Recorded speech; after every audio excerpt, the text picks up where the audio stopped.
بسم اللہ الرحمن الرحیم۔ شروع اللہ کا نام لے کر جو بڑا مہربان نہایت رحم والا ہے۔ یا ایھا الذین آمنوا اتقوا اللہ وابتغوا الیہ الوسیلۃ وجاہدوا فی سبیلہ لعلکم تفلحون۔ اے ایمان والو، اللہ سے ڈرتے رہو اور اس کا قرب تلاش کرتے رہو اور اس کے رستے میں جہاد کرو تاکہ کامیاب ہو جاؤ۔ قل ادعوا الذين زعمتم من دونه فلا يملكون كشف الضر عنكم ولا تحويلا أولئك الذين يدعون يبتغون إلى ربهم الوسيلة أيهم أقرب ويرجون رحمته ويخافون عذابه إن عذاب ربك كان محذورا۔ کہو کہ مشرکو، جن لوگوں کی نسبت تمہیں معبود ہونے کا گمان ہے ان کو بلا دیکھو، وہ تم سے تکلیف کے دور کرنے یا اس کے بدل دینے کا کچھ بھی اختیار نہیں رکھتے۔ یہ لوگ جن کو اللہ کے سوا پکارتے ہیں وہ خود اپنے پروردگار کے ہاں ذریعہ تقرب تلاش کرتے رہتے ہیں کہ کون ان میں اللہ کا زیادہ مقرب ہوتا ہے، اور اس کی رحمت کے امیدوار رہتے ہیں اور اس کے عذاب سے خوف رکھتے ہیں۔ بے شک تمہارے پروردگار کا عذاب ڈرنے کی چیز ہے۔ الحمد للہ نحمده ونستعینه ونستغفره ونؤمن به ونتوکل علیہ ونعوذ باللہ من شرور انفسنا ومن سیئات اعمالنا من يهده الله فلا مضل له ومن يضلله فلا هادي له وأشهد أن لا إله إلا الله وحده لا شريك له وأشهد أن محمدا عبده ورسوله أرسله بالحق بشيرا ونذيرا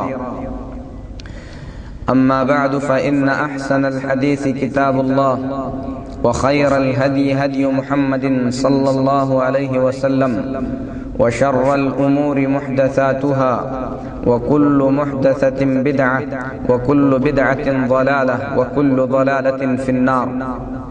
يا أيها الذين آمنوا اتقوا الله حق تقاته ولا تموتن إلا وأنتم مسلمون۔ يا أيها الناس اتقوا ربكم الذي خلقكم من نفس واحدة وخلق منها زوجها وبث منهما رجالا كثيرا ونساء واتقوا الله الذي تساءلون به والأرحام إن الله كان عليكم رقيبا۔ يا أيها الذين آمنوا اتقوا الله وقولوا قولا سديدا يصلح لكم أعمالكم ويغفر لكم ذنوبكم ومن يطع الله ورسوله فقد فاز فوزا عظيما۔ أما بعد، محترم اسلامی بھائیوں، عزیز خواتین، مائیں اور بہنیں،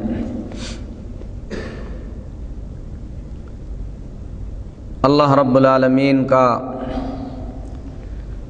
بہت بڑا شکر اور اس کا احسان ہے کہ اپنی مہربانی سے اس نے ہمیں اسلام کی نعمت سے نوازا۔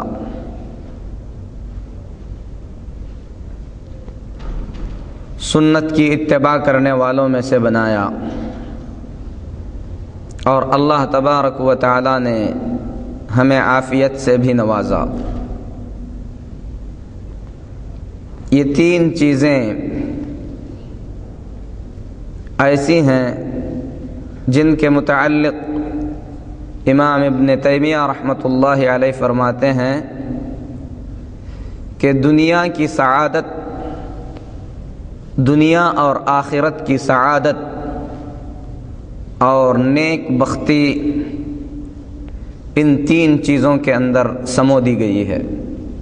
تو اللہ تبارک و تعالی نے ہمیں اسلام کی نعمت سے نوازا، اہل سنت والجماعت میں سے بنایا، عافیت سے نوازا۔ یہ تینوں چیزیں حقیقت میں سعادت مندوں کو دی جاتی ہیں۔ اللہ تعالیٰ کی ان نعمتوں پر بندہ اللہ کا جتنا شکر ادا کرے وہ کم ہے۔ ان تینوں چیزوں میں سب سے عظیم اور سب سے بڑی نعمت اسلام ہے،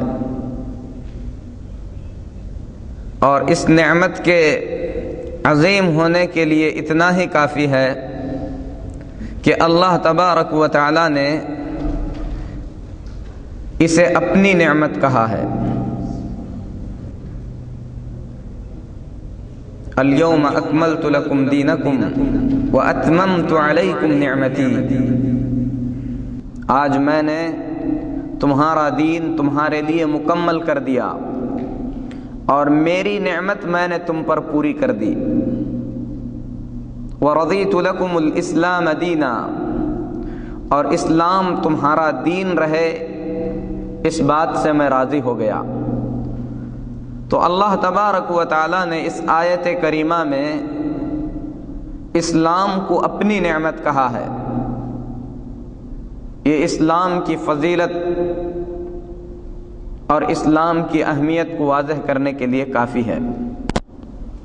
بلکہ دنیا میں جتنے بھی انبیاء اور پیغمبر بھیجے گئے ہیں، تمام انبیاء علیہم الصلاۃ والتسلیم اسی نعمت کو اللہ کے بندوں سے متعارف کرانے کے لیے، اللہ کے بندوں کو اسی اسلام کی طرف بلانے کے لیے بھیجے گئے ہیں۔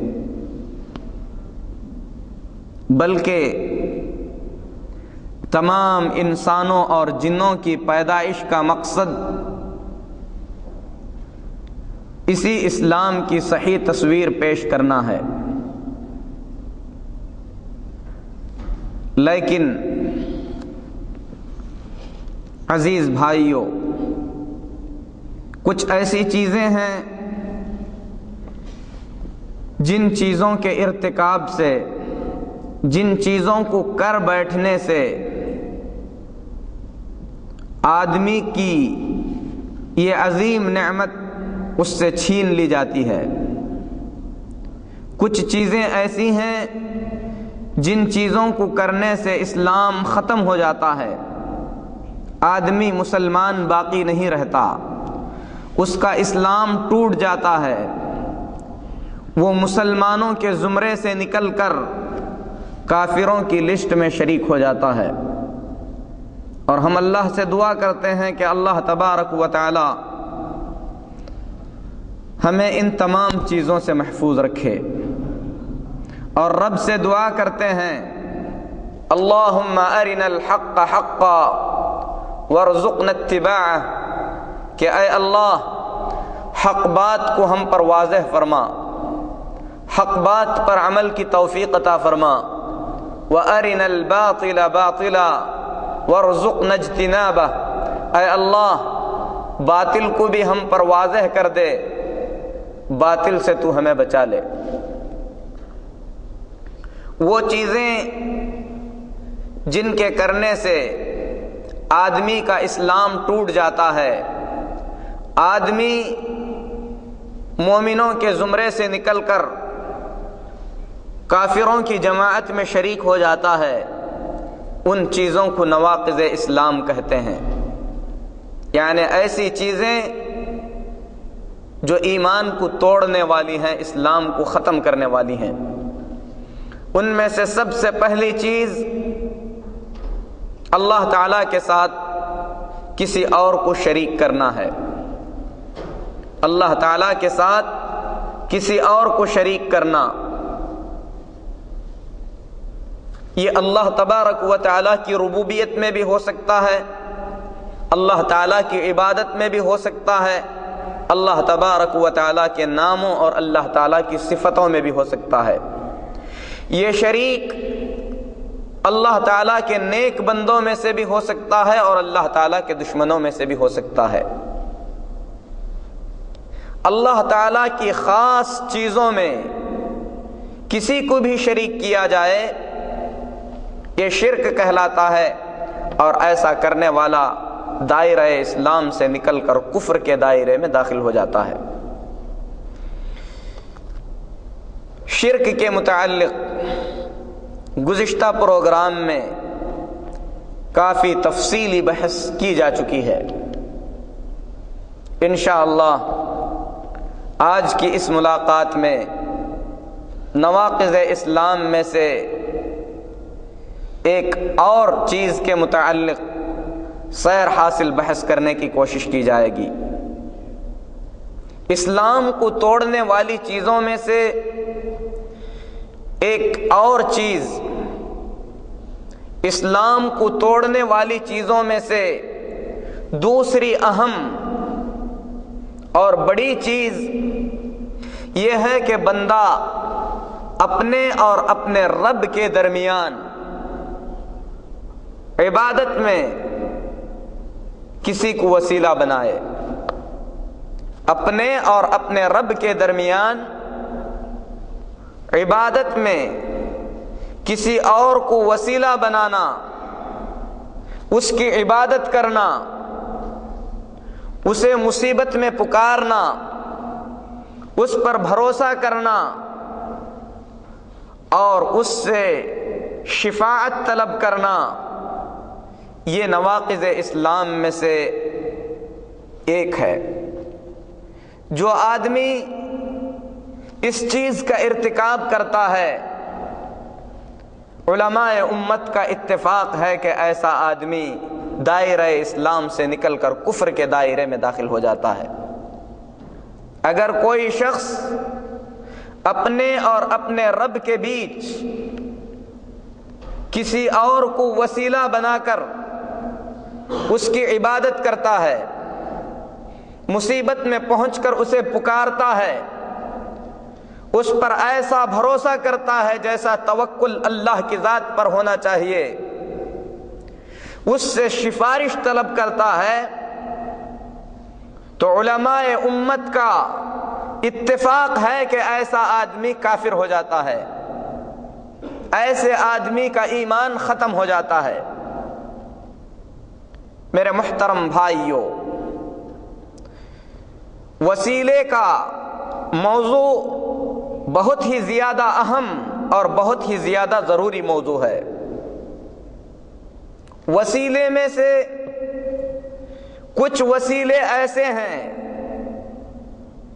جو مشروع ہیں، جائز ہیں، بلکہ اللہ تبارک و تعالی نے ان وسائل کو اپنانے کا حکم دیا ہے، اور وسیلوں میں سے کچھ وسیلے ایسے ہیں جو ناجائز اور بدعت ہیں، اور وسیلوں میں سے کچھ وسیلے ایسے ہیں جو نعوذ باللہ شرک کی حد تک پہنچ کر انسان کو دائرہ اسلام سے نکال کر کفر میں داخل کر دیتے ہیں۔ سب سے پہلے ہمیں یہ جاننے کی ضرورت ہے کہ وسیلہ کسے کہتے ہیں، وسیلے کا مطلب کیا ہے، وسیلے سے مراد کیا چیز لی جاتی ہے۔ وسیلہ یہ عربی زبان کا لفظ ہے، قرآن مجید میں اس لفظ کو استعمال کیا گیا ہے۔ اللہ کے رسول صلی اللہ علیہ وسلم کی کئی حدیثوں میں بھی وسیلے کا لفظ استعمال ہوا ہے۔ وسیلے کا مطلب ہے وہ چیز جو انسان کو اس کے مقصد تک پہنچائے، وہ ذریعہ جس ذریعے سے انسان اپنے مطلوب تک پہنچ سکتا ہے، کسی بھی چیز تک پہنچانے والا ذریعہ، اس کو وسیلہ کہتے ہیں۔ مثال کے طور پر آپ پانی کے کنویں کے پاس ہیں، پانی تک پہنچنا چاہتے ہیں، آپ کو پانی تک پہنچانے والی چیز رسی اور بالٹی ہے، یہ پانی تک پہنچنے کا وسیلہ ہے، یہ پانی تک پہنچنے کا ذریعہ ہے۔ آپ یہاں سے اپنے ملک پہنچنا چاہتے ہیں، آپ کو یہاں سے آپ کے ملک تک پہنچانے والی چیز ہوائی جہاز ہے۔ یہ یہاں سے آپ کو اپنے ملک تک پہنچانے کا وسیلہ ہے۔ اسی طریقے سے ہمیں اللہ تبارک و تعالیٰ کی رضامندی اور اللہ تبارک و تعالیٰ کی خوشنودی اور اللہ تبارک و تعالیٰ کی رضا تک پہنچانے کے کچھ وسائل ہیں۔ کچھ ایسی چیزیں ہیں جن چیزوں کے کرنے سے ہم اللہ تبارک و تعالیٰ کی رضامندی اور اللہ تبارک و تعالیٰ کی خوشنودی تک پہنچ سکتے ہیں۔ یہ رب العالمین کی رضامندی تک پہنچانے والے وسائل ہیں۔ اللہ تبارک و تعالیٰ کی جنت تک پہنچانے والے کچھ وسائل ہیں جن پر عمل کر کے آدمی اللہ کی جنت تک پہنچ سکتا ہے۔ ان وسائل کا ذکر اللہ کے رسول صلی اللہ علیہ وسلم نے کئی مقامات پر کیا ہے۔ مثال کے طور پر اللہ کے رسول صلی اللہ علیہ وسلم فرماتے ہیں من قال لا الہ الا اللہ دخل الجنہ، جو آدمی لا الہ الا اللہ کا اقرار کرے ایسا آدمی جنت میں داخل ہوگا۔ تو جنت تک پہنچنے کا وسیلہ لا الہ الا اللہ کا اقرار ہے۔ جنت تک لے جانے کا ذریعہ کلمہ توحید کو کہنا، اس کے مطابق عقیدہ رکھنا اور اس کے مطابق عمل کرنا ہے۔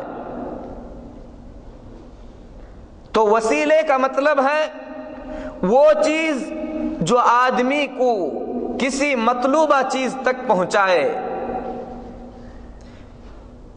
اور وسائل میں سے، ذریعوں میں سے کچھ ذریعے ایسے ہیں جن ذریعوں کا انکار کفر ہے۔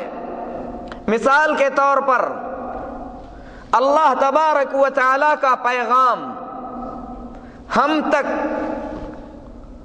نبیوں کے ذریعے پہنچا ہے، اللہ کے پیغمبروں کے ذریعے آیا ہے۔ جو آدمی اس وسیلے کا انکار کرے، جو آدمی اس ذریعے کا انکار کرے، ایسا آدمی کافر ہے۔ اسی لیے وسیلے کے متعلق سب سے پہلے یہ جاننا ضروری ہے کہ وسیلوں میں سے، واسطوں میں سے، ذریعوں میں سے کچھ ذریعے ایسے ہیں جن کا انکار کفر ہے۔ واسطوں میں سے کچھ واسطے ایسے ہیں جن کو ثابت کرنا کفر ہے۔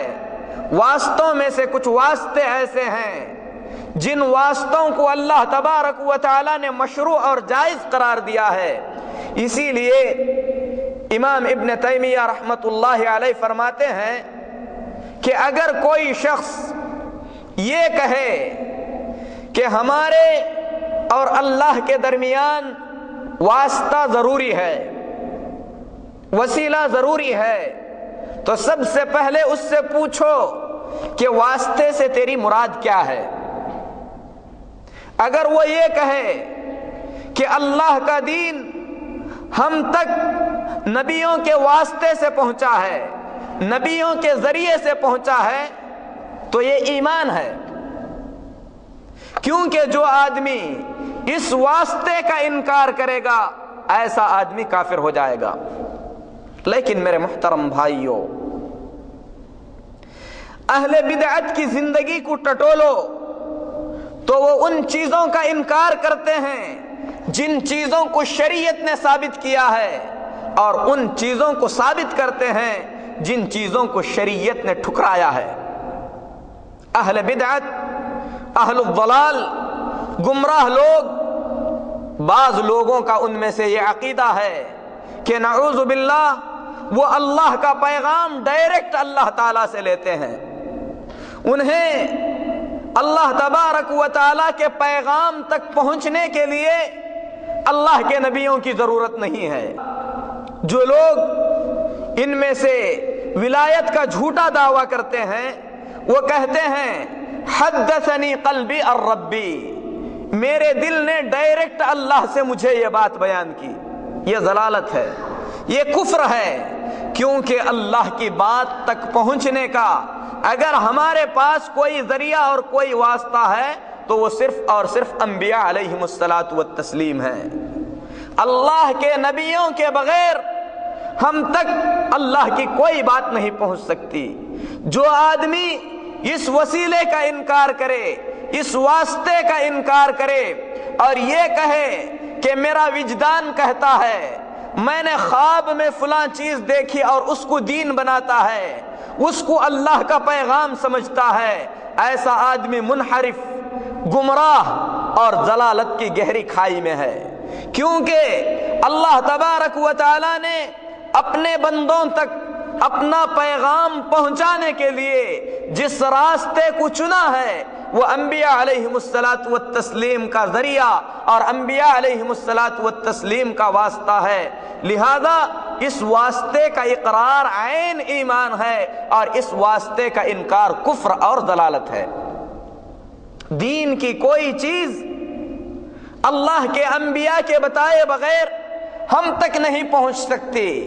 خواب دین نہیں ہو سکتے، کسی کا وجدان کہے یہ دین نہیں ہو سکتا، کوئی اندھیرے کوٹھری میں بیٹھ کر مراقبے میں ڈوب کر یہ کہے کہ میں نے رب کو کہتے ہوئے دیکھا ہے، یہ دین نہیں ہو سکتا۔ ہمارے اور ہمارے رب کے درمیان اس کی تعلیمات کو پہنچنے کا، اس کی تعلیمات کو پہنچانے کا اگر کوئی واسطہ اور ذریعہ ہے تو وہ صرف انبیاء علیہم الصلاۃ والتسلیم کا واسطہ، انبیاء علیہم الصلاۃ والتسلیم کا ذریعہ ہے۔ اللہ کے نبیوں کے بغیر اللہ تبارک و تعالی کے دین کی کوئی بات اللہ کی مخلوق تک نہیں پہنچ سکتی۔ تو یہ واسطہ، یہ ذریعہ، یہ وسیلہ، اس کا اقرار ایمان ہے اور اس کا انکار کفر ہے۔ وسیلوں میں سے ایک وسیلہ ایسا ہے جس وسیلے کا اقرار کفر ہے۔ اگر کوئی شخص یہ کہے کہ ہماری عبادتیں اللہ تک پہنچنے کے لیے ہمیں اللہ کی کسی مخلوق کے واسطے کی ضرورت ہے، لہذا ہم اللہ کے اس مخلوق کو پکاریں گے، ان سے دعا کریں گے، ان پر بھروسہ کریں گے، یہ شرک ہے، یہ کفر ہے۔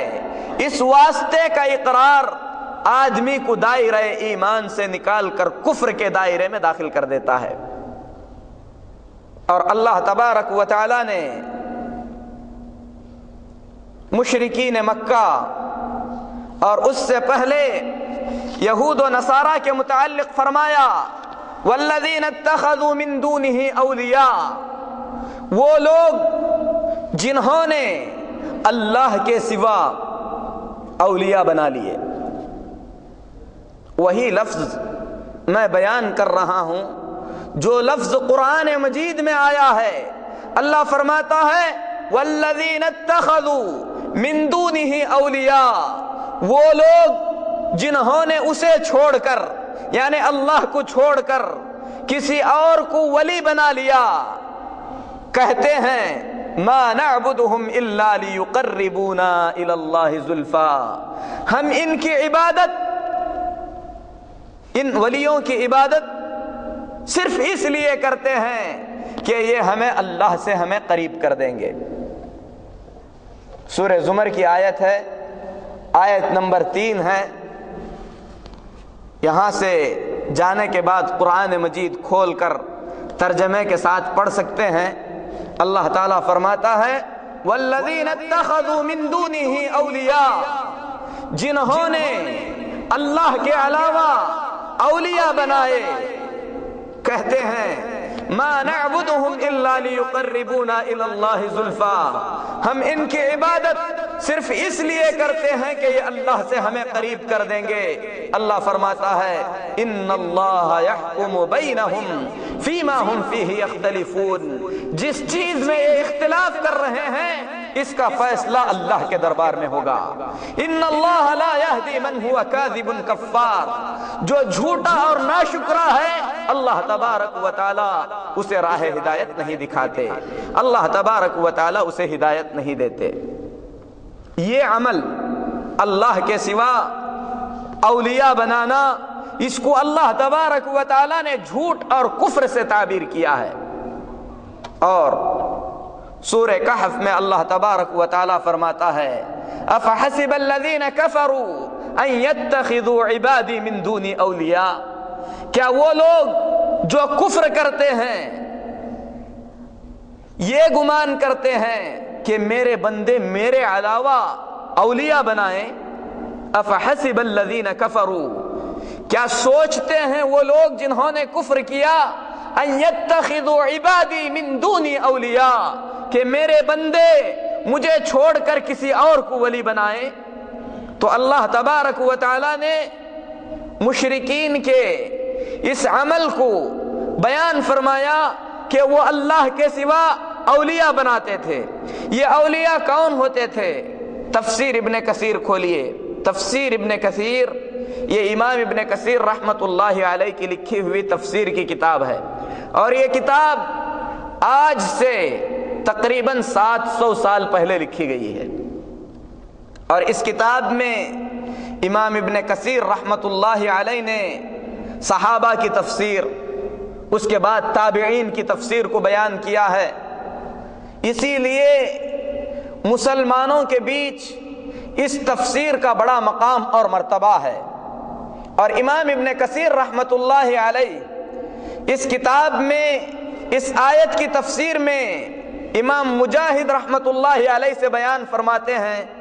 امام مجاہد رحمت اللہ علیہ یہ تابعین میں سے ہیں جنہوں نے صحابہ کرام رضوان اللہ علیہم اجمعین سے علم سیکھا ہے۔ نبی کریم صلی اللہ علیہ وسلم کے صحابہ کے شاگردوں میں سے ہیں۔ وہ کہتے ہیں، اللہ تعالیٰ فرماتا ہے ما نعبدهم الا ليقربونا الى الله زلفى، اس سے مراد قریش ہیں، یعنی جو یہ کہتے تھے کہ ہم اللہ کے ان ولیوں کی عبادت اس لیے کرتے ہیں کہ یہ اللہ سے ہمیں قریب کر دیں گے۔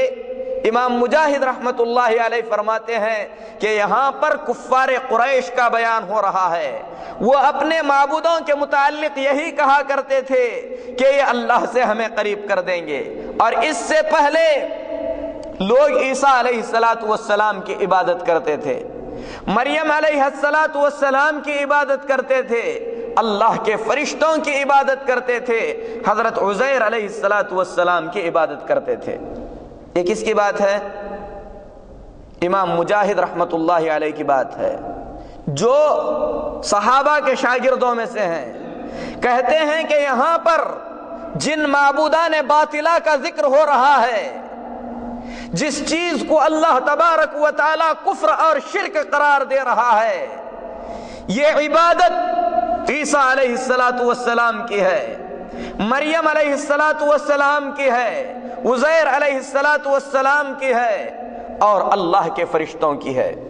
میرے محترم بھائیوں، غور کرنے کا مقام ہے کہ وہ لوگ جو اللہ کے نبیوں کو اللہ کے سوا پکارتے تھے، اللہ کے نبیوں کی عبادت کرتے تھے، انہیں اللہ کے برابر سمجھ کر نہیں، بلکہ یہ سمجھ کر کہ یہ اللہ سے ان کے قریب کر دیں گے، یہ ڈائریکٹ اللہ تک نہیں پہنچ سکتے، یہ اللہ تبارک و تعالیٰ تک ان کی باتوں کو پہنچائیں گے، اللہ تعالیٰ نے اسے کفر کہا۔ اللہ کے لیے بتاؤ، کیا کوئی ولی کسی نبی کے مقام تک پہنچ سکتا ہے؟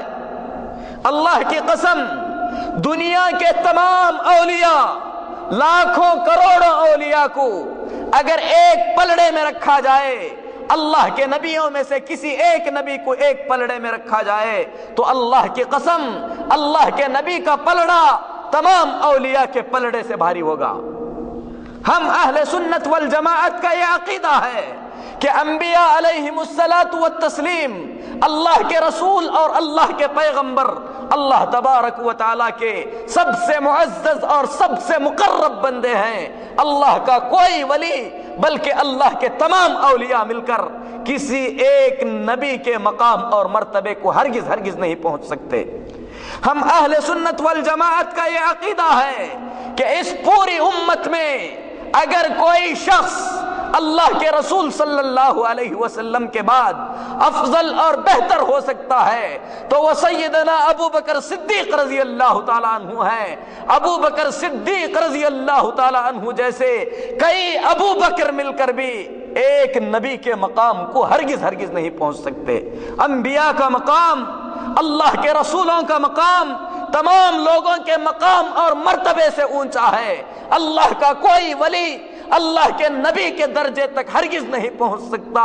جو یہ عقیدہ رکھے کہ کوئی ولی نعوذ باللہ اللہ کے کسی نبی سے زیادہ افضل اور بہتر ہے تو ایسا آدمی دائرہ اسلام سے خارج ہے.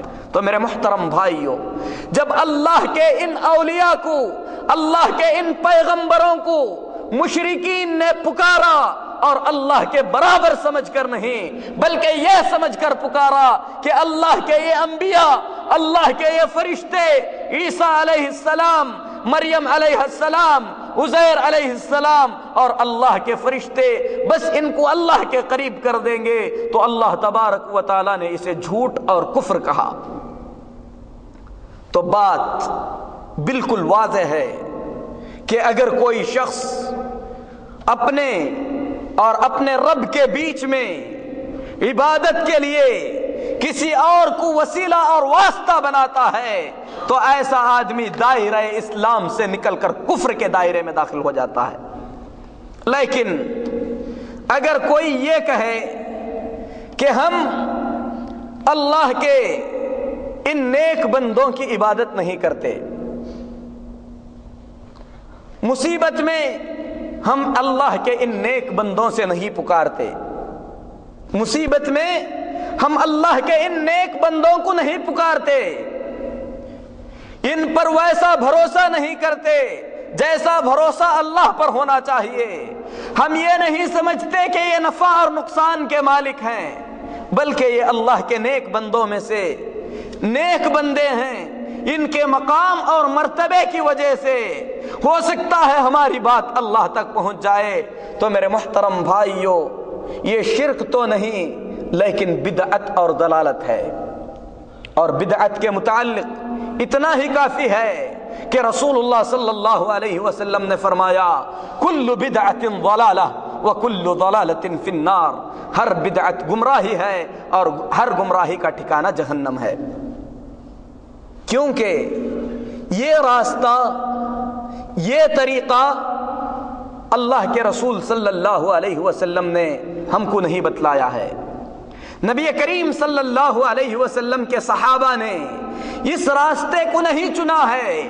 ہر وہ چیز جس کو کائنات کے امام محمد الرسول اللہ صلی اللہ علیہ وسلم نے نہ کی ہو، میرے محترم بھائیوں، کبھی بھی وہ چیز دین نہیں بن سکتی. ایسی چیز دین ہرگز نہیں ہو سکتی. فرمان رسالت واضح ہے. رسول اللہ صلی اللہ علیہ وسلم فرماتے ہیں من احدث فی امرنا ھذا، جو ہماری اس شریعت میں کوئی ایسا کام کرے جس کام کو ہم نے نہیں کیا ہے، وہ سن لے کہ ایسا کام مردود ہے، ایسا کام اللہ کے دربار میں قابل قبول نہیں ہوگا. تو اللہ تبارک و تعالی کے اور اللہ تبارک و تعالی کے اور اللہ کے عبادت کے بیچ اگر اللہ کے بندوں میں سے کسی کو وسیلہ بنایا جائے تو یہ ناجائز ہی نہیں بلکہ ایک ایسا خطرناک جرم ہے جس کا مرتکب دائرہ اسلام سے نکل کر کفر کے دائرے میں داخل ہو جاتا ہے. جو لوگ اس قسم کے وسیلے کے قائل ہیں، جو لوگ اللہ کے ولیوں کو، اللہ کے نیک بندوں کو، اللہ تبارک و تعالی کے مقرب ترین بندوں کو اپنے اور اللہ کے بیچ وسیلہ بناتے ہیں، ایسے لوگ کچھ شکوک اور شبہات مسلمانوں کے بیچ پیش کرتے ہیں. قرآن مجید کی کچھ آیتیں پڑھ کر لوگوں کے بیچ شکوک و شبہات پیدا کرتے ہیں. انہی آیتوں میں سے ایک آیت جس کو وہ لوگ عام طور پر دہراتے ہیں میرے محترم بھائیوں، وہ آیت اللہ تبارک و تعالی کا یہ فرمان ہے جس میں اللہ تبارک و تعالی اپنے بندوں سے فرماتا ہے یا ایھا الذین آمنوا اتقوا اللہ، اے ایمان والو اللہ سے ڈرو، وابتغوا الیہ الوسیلہ، اور اللہ تبارک و تعالی کی طرف وسیلہ طلب کرو، وسیلہ پکڑو، وسیلہ تلاش کرو، وجاہدوا فی سبیلہ، اللہ تبارک و تعالی کے راستے میں جہاد کرو، لعلکم تفلحون، ایسا کرو تو تم کامیاب ہو جاؤ گے۔ یہ مکمل آیت ہے، لیکن اہل بدعت ہمیشہ گمراہ کرنے کے لیے آیت کا آدھا حصہ پڑھیں گے، کبھی پوری آیت پڑھ کر اس کا صحیح ترجمہ نہیں کریں گے۔ اللہ تبارک و تعالی یہاں پر سب سے پہلے اہل ایمان کو، مومنوں کو، ایمان والوں کو پکارتا ہے کہ اے ایمان والو، ایمان کیا ہے اس کی تفصیل گزشتہ درسوں میں گزر چکی ہے۔ فرماتا ہے اتقوا اللہ، اللہ سے ڈرو۔ اللہ تبارک و تعالی ایمان کے بعد تقوی کا حکم دیتا ہے۔ تقوی کیا ہے میرے محترم بھائیوں؟ تقوی ہے اللہ تبارک و تعالی کے احکام کو بجا لانا۔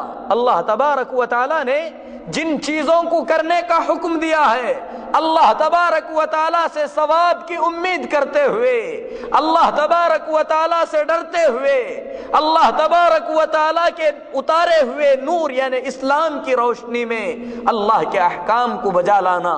اسی طریقے سے اللہ نے جن چیزوں سے منع فرمایا ہے، ان چیزوں سے علم کی روشنی میں اللہ تبارک و تعالیٰ کی نافرمانی سے، اللہ تبارک و تعالیٰ کے عذاب سے ڈرتے ہوئے بچنے کا نام تقویٰ ہے۔ اللہ تبارک و تعالیٰ نے سب سے پہلے ایمان کا حکم دیا، پھر اس کے بعد تقوی کا حکم دیا، اس کے بعد فرمایا ابتغوا الیہ الوسیلہ، اللہ تبارک و تعالیٰ کے لیے وسیلہ طلب کرو۔ میرے محترم بھائیو، یہ قرآن مجید کی ایک آیت کریمہ ہے، اور یہ آیت کریمہ سورہ مائدہ کی آیت ہے۔ اس آیت میں اللہ تبارک و تعالی نے تقوی کا، اللہ تبارک و تعالی نے وسیلہ طلب کرنے کا حکم دیا، اور عام طور پر وہ لوگ جو غیر مشروع وسیلے کو بیان کرتے ہیں اس آیت سے دلیل پکڑتے ہیں کہ اللہ تعالیٰ نے وسیلہ طلب کرنے کا حکم دیا ہے۔ قرآن مجید اللہ تبارک و تعالیٰ کا کلام ہے، اس کلام کی ایک ہیبت اور ایک شان ہے۔ یہ کلام اللہ تبارک و تعالیٰ کا قرآن، اس قرآن مجید میں اپنی طرف سے کوئی بات کہنے سے پہلے انسان کو 1000 مرتبہ سوچ لینا چاہیے۔ صدیق اکبر رضی اللہ تعالی عنہ سے قرآن مجید کی ایک آیت کے متعلق پوچھا گیا، ابو بکر صدیق رضی اللہ تعالی عنہ پسینہ پسینہ ہو گئے، کہنے لگے کہ کون سا آسمان ہے جو ابو قحافہ کے بیٹے کو اپنے سائے میں رکھے گا؟ کون سی زمین ہے جو ابو بکر کو اپنی پشت پر رکھے گی؟ اگر ابو بکر اللہ کی کتاب کے متعلق اپنی طرف سے کوئی بات کہے، صدیق اکبر رضی اللہ تعالی عنہ قرآن مجید کی جلال، قرآن مجید کی ہیبت ان کے دل میں اتنی زیادہ تھی کہ نبی کریم صلی اللہ علیہ وسلم کے خاص شاگردوں میں سے ہونے کے باوجود اللہ کے کتاب میں کوئی بات کہنے سے پہلے 1000 بار سوچا کرتے تھے۔ لیکن میرے محترم بھائیوں، قرآن مجید کی تفسیر آج ہم اپنی منمانی سے کرتے ہوئے ذرہ برابر بھی جھجکتے نہیں ہیں۔ آئیے اس آیت کریمہ کی تفسیر میں سلف رضوان اللہ علیہم اجمعین کو دیکھتے ہیں، ہمارے علماء کو دیکھتے ہیں، صحابہ کو دیکھتے ہیں، تابعین کو دیکھتے ہیں، ہم سے پہلے گزرے ہوئے علماء امت کو دیکھتے ہیں کہ اس آیت کریمہ کی تفسیر میں انہوں نے کیا بات بیان فرمائی ہے۔ جیسا کہ ابھی بیان کیا گیا، تفسیر کی کتابوں میں سب سے مشہور کتاب حافظ ابن کثیر رحمت اللہ علیہ کی کتاب ہے جس کو تفسیر ابن کثیر کہتے ہیں۔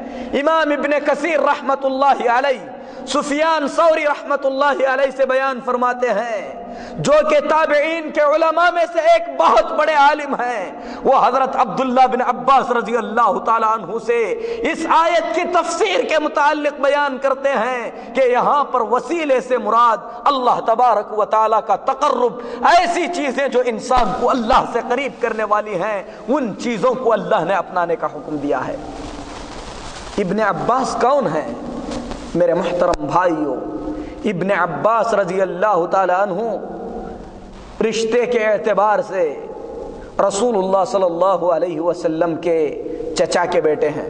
مفسرین کرام رضوان اللہ علیہم اجمعین حضرت عبداللہ بن عباس رضی اللہ تعالی عنہ کو حبر الامہ، بحر الامہ کا لقب دیتے ہیں، جس کا مطلب ہے امت کے علم کا سمندر۔ فرماتے ہیں کہ یہاں پر اللہ تبارک و تعالی نے جس وسیلے کا ذکر فرمایا ہے وہ وسیلہ اللہ تبارک و تعالی کا تقرب حاصل کرنا ہے۔ امام قتادہ رحمت اللہ علیہ فرماتے ہیں کہ اللہ تبارک و تعالی اس آیت کریمہ میں فرما رہا ہے تقربوا الیہ بطاعتہ، اللہ تبارک و تعالی کی اطاعت اور فرما برداری کر کے اللہ کے قریب ہو جاؤ، ایسے اعمال کر کے جن اعمال سے اللہ راضی ہوتا ہے اللہ کے قریب ہو جاؤ۔ اور حدیث شریف میں اللہ تبارک و تعالی فرماتا ہے کہ میری فرض کی ہوئی عبادتوں کو کر کے بندہ مجھ سے قریب ہو جاتا ہے۔ تو اللہ تبارک و تعالی سے بندے کو قریب کرنے والی چیز اعمال صالحہ ہیں، نیک اعمال ہیں۔ جب یہ نیک اعمال اہل بدعت پر بھاری پڑے، ان اعمال کو انجام نہ دے سکے، تو انہوں نے سوچا کہ مختصر سا راستہ اپناتے ہیں، کسی کا دامن پکڑ لو یہ جنت میں لے جائیں گے۔ میرے محترم بھائیوں، ذرا سوچنے کا مقام ہے، دامن پکڑنے کی بات جب کی جاتی ہے یہ بھی سوچنا چاہیے کہ قیامت کے دن اللہ تبارک و تعالی کسی کو دامن کے ساتھ نہیں اٹھائے گا، سب کے سب اسی طریقے سے ننگے اٹھائے جائیں گے جس طریقے سے انہوں نے اپنی ماں کے پیٹ سے جنم لیا ہے۔ پھر کون سا دامن پکڑنے کی بات کرتے ہو؟ تو امام قتادہ رحمت اللہ علیہ فرماتے ہیں کہ یہاں پر اللہ تبارک و تعالی نے اپنے بندوں کو جس وسیلے کا حکم دیا ہے وہ وسیلہ یہ ہے کہ اللہ تعالیٰ کی اطاعت کر کے اللہ کے قریب ہو جائیں، نیک اعمال کر کے اللہ کے قریب ہو جائیں۔ امام ابن زید رحمت اللہ علیہ اس آیت کریمہ کو پڑھنے کے بعد فرمایا کرتے تھے کہ یہاں پر وسیلے سے مراد وہ چیزیں ہیں جو اللہ تبارک و تعالیٰ سے اپنے بندے کو قریب کرنے والی ہیں، یعنی اللہ کی اطاعتیں اور اللہ کی فرما برداریاں ہیں۔ اسی طریقے سے وسیلے کا ایک مطلب جنت کا سب سے اونچا اور سب سے اعلیٰ مقام ہے، اور اس لفظ کا ذکر نبی کریم صلی اللہ علیہ وسلم کی احادیث میں آپ کو ملے گا۔ بخاری شریف میں ہے، اللہ کے رسول صلی اللہ علیہ وسلم فرماتے ہیں کہ جب مؤذن اذان دے تو مؤذن کے اذان کا جواب دو، اس کے بعد اس طریقے سے کہو اللہم رب هذه الدعوة التامة والصلاة القائمة آت محمدا الوسيلة والفضيلة وابعثه مقاما محمودا الذي وعدته۔ اور دوسری روایت میں اللہ کے رسول صلی اللہ علیہ وسلم فرماتے ہیں جو مؤذن کے کہنے کی طرح مؤذن کے پیچھے کہے پھر اس کے بعد اللہ تبارک و تعالی سے میرے لیے وسیلے کا سوال کرے، ایسے آدمی کے لیے قیامت کے دن میری شفاعت لازم ہو جائے گی۔ صحابہ نے کہا کہ اے اللہ کے رسول صلی اللہ علیہ وسلم یہ وسیلہ کیا چیز ہے؟ اللہ کے رسول صلی اللہ علیہ وسلم نے فرمایا کہ وسیلہ جنت کا سب سے اونچا مقام ہے، یہ اللہ کے تمام بندوں میں سے صرف ایک بندے کو ملے گا، اور میں اللہ سے امید کرتا ہوں کہ اللہ تبارک و تعالی یہ مقام مجھے عطا فرمائے گا۔ اسی لیے اللہ کے رسول صلی اللہ علیہ وسلم نے اپنی امت کو یہ تعلیم دی کہ ہم ہر نماز کے بعد اللہ سے دعا کریں کہ اے اللہ تو اپنے بندے محمد صلی اللہ علیہ وسلم کو وسیلے کا یہ مقام عطا فرما۔ تو اللہ کے رسول صلی اللہ علیہ وسلم نے ہم تمام سے دعا کی درخواست کی ہے، جو آدمی یہ دعا کرے گا اسے بشارت بھی سنائی ہے کہ ایسے آدمی کے لیے نبی کریم صلی اللہ علیہ وسلم کی سفارش لازم ہو جائے گی۔ تو میرے محترم بھائیو، وسیلے کا مطلب اللہ تبارک و تعالیٰ کی اطاعتیں، اللہ کی فرما برداریاں، نیک اعمال ہیں۔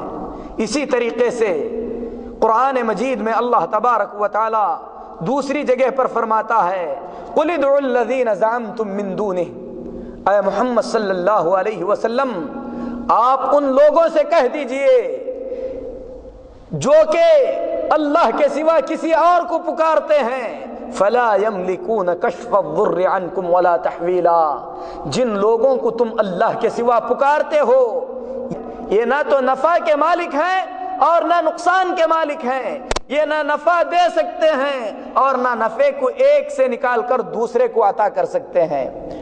اس کے بعد اللہ نے فرمایا اولئک الذین یدعون، یہ اللہ کے جن بندوں کو پکارتے ہیں، یبتغون الی ربہم الوسیلہ، اللہ کے یہ بندے بذات خود اللہ تبارک و تعالیٰ کا تقرب چاہتے ہیں، اللہ تبارک و تعالیٰ کے قریب ہونے کے لیے نیک اعمال انجام دیتے ہیں۔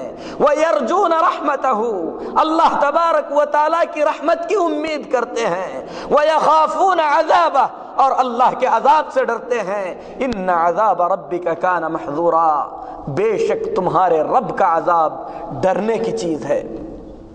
لیکن میرے محترم بھائیوں، قرآن کی ان تعلیمات کو پڑھنے کے بعد آدمی گمراہ لوگوں کے افکار کو اپنے سامنے رکھے، اللہ کی قسم ایسے معلوم ہوتا ہے گویا کہ ان لوگوں نے اللہ تبارک و تعالیٰ کے ایک ایک فرمان کی نافرمانی کرنے کا عہد کیا ہے۔ اللہ تبارک و تعالیٰ اپنے قرآن پاک میں اپنے عذاب سے ڈراتا ہے، کہتا ہے ان عذاب ربک کان محذورا، آپ کے رب کا عذاب ڈرنے کی چیز ہے۔ لیکن اہل بدعت کی کتابیں کھول کر دیکھو، کہتے ہیں کہ اللہ کے عذاب سے ہمیں ڈر نہیں لگتا، ہم اللہ کی عبادت بس اللہ کی محبت میں کرتے ہیں، ہمیں اللہ کے جہنم کی کوئی پرواہ نہیں، اللہ کے جنت کی کوئی لالچ نہیں۔ یہ قرآن اور حدیث کے صاف آیات کا انکار اور مذاق ہے۔ بلکہ میرے محترم بھائیوں، آپ تمام لوگ جانتے ہوں گے کہ مصر میں ایک بہت بڑا مزار ہے، جس مزار پر لاکھوں لوگ عرس میں شامل ہوتے ہیں۔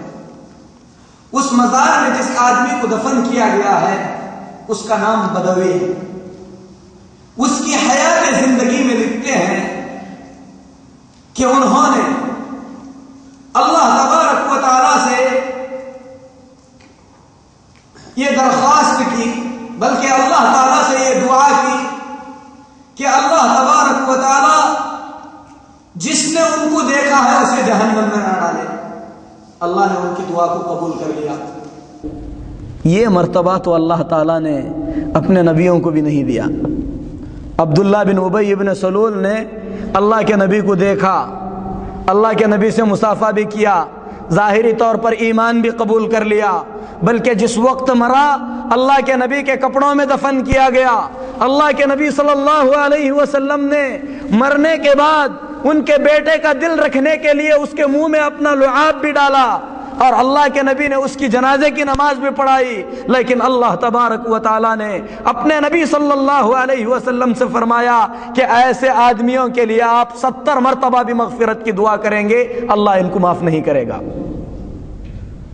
لیکن یہ بدوی صاحب انہوں نے دعا کی کہ اللہ تبارک و تعالی ایسے آدمی کو جہنم میں نہ ڈالے جس نے ان کو دیکھا ہے. اللہ نے ان کی دعا قبول کر لیا، اللہ کے نبی سے بھی آگے بڑھ گئے.